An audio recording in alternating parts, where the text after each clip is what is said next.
Hey, good morning, everybody. It's been a while since I uploaded a video. I have been super busy. As you can see, we've got 250, 300 potted figs, and I've been installing a drip irrigation system on that. 2 hours worth of work every time you got to water them, and that's a lot of time out of your life, right?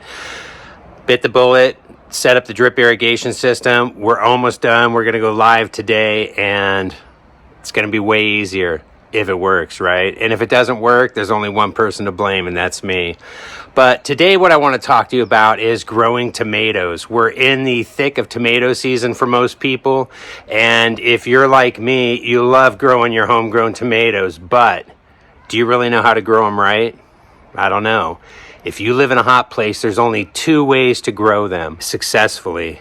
Because most tomatoes, typically in their native environment, grow underneath other trees in a forest. And if you want beautiful fruits like these, what you have to do is either grow them in a little microclimate or in the shade, like I've done here underneath our patio cover, where they only get a little bit of morning sun, and as you can see, they're totally healthy. These were leftover plants. We've got 1, 2, 3, 4, 5 plants in this pot. We've got Prudence Purple, which is one of my favorite, and my other favorite is Tigerella. And they're hiding back here. You see those nice, beautiful, big cherry tomatoes? They're called Tigerella. Look at those stripes on them. Fantastic. These are all home safe seed. And as you know, home safe seed is the way to go. Feel that? And once again, that plant needs water, even in the shade. These plants require a lot of water. And yes, we're going to run a drip line right there from all these potted figs. I know it's a sickness.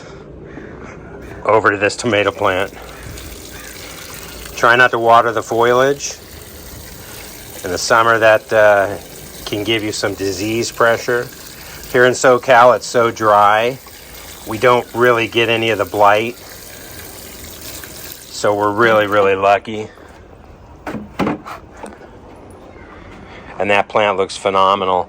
You can tell when it needs a little bit of water because they start to look a little sad and they're a little bit wilted right there. So one way to grow them is in the shade. Another really successful way, here's all that drip we've been installing. It is a monumental task. Harvested about 50 pounds of Meyer lemons off the tree. And it's much happier now that it's not bearing all that weight. Our Lamb Haas avocado is loaded with fruit. Everywhere you look, we've got beautiful avocados.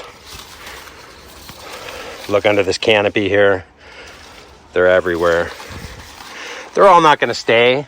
The tree's going to get rid of what it doesn't need and what it can't produce, and we'll let that happen. But if you come in here, the easiest way to grow tomatoes and the easiest way to grow any vegetables in the summer, especially in Southern California, where this weekend it's going to be 100.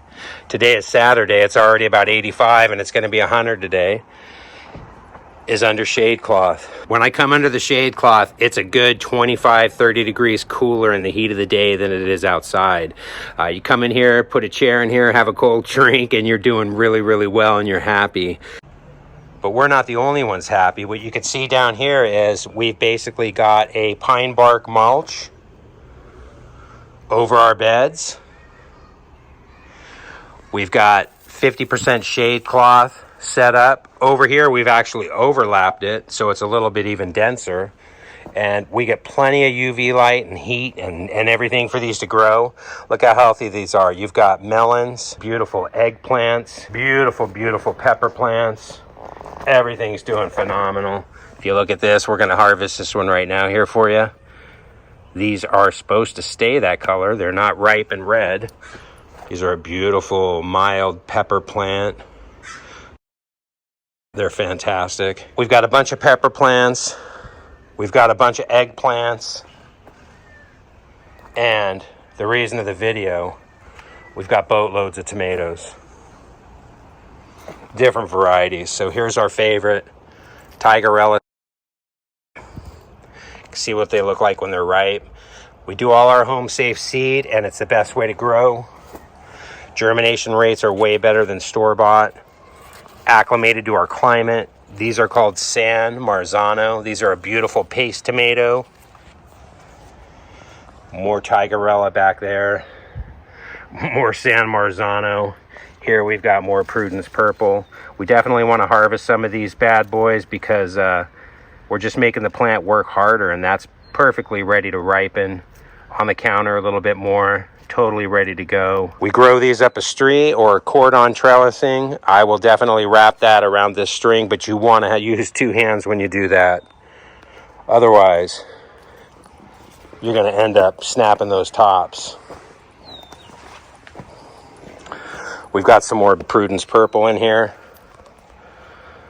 Look at those, disease-free, beautiful, fruit everywhere. And even in the shade cloth, as it starts to get warmer, these plants have a harder time flowering. Tomato pollen becomes sterile at about 80, 85 degrees on a constant basis. So as you can see here, we've got new trellises forming. Those will put out flowers.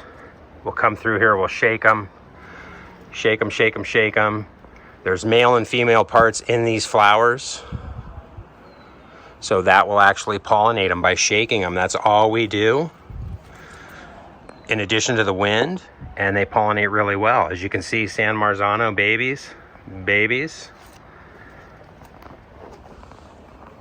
We've got more down here. Beautiful Tigerella.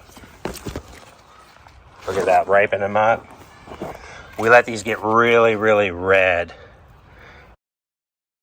One of the best tasting cherry tomatoes I've ever had are Tigerella. We let those get really red, super dark red, because we want those seeds to be fully mature. Who says you can't grow cold weather crops in SoCal? We've got the last of our cabbages ripening up. We'll pick these as they get ripe. This one's really hard all the way down, even though it's smaller. Otherwise, that's going to send up a flower shoot and go to seed, and we don't want that. Strawberry Crunch Tree is just doing phenomenal. That